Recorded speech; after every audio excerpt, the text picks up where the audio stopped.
বাপের প্রতিষ্ঠানে সন্তান যখন বসে, ম্যানেজারও যদি বাপকে বলে কখন আসে কখন যায়, ওর তো কোনো ঠিক ঠিকানা নাই। বাপ এক দুই দিন শুনে হয়তো তৃতীয় দিন বলে তোরা তো মাথা ব্যথা কেন, প্রতিষ্ঠান তো আমার, ছেলেও আমার, কখন আসলো কখন গেল এটা নিয়ে তোর মাথা ব্যথা কি? ঠিক না? সত্য তো? হ্যাঁ সত্য তো? বুঝাইতে পারলাম? এটাকে বাংলায় কি বলে? চোখে চোখে রাখা হয় না বেশি। কি একটা ভালো বাংলা বলেন? কি বলে? নজরদারিতে রাখা হয় না,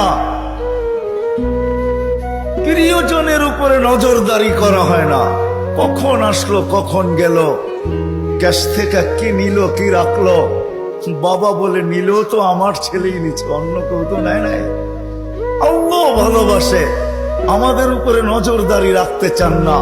এই জন্যই কোরআন দিয়ে আমাদেরকে বুঝাইতে চান, ইয়াফু আন কাসীর, তোমাদের অনেক গুনাহ এমনি মাফ করে দেন।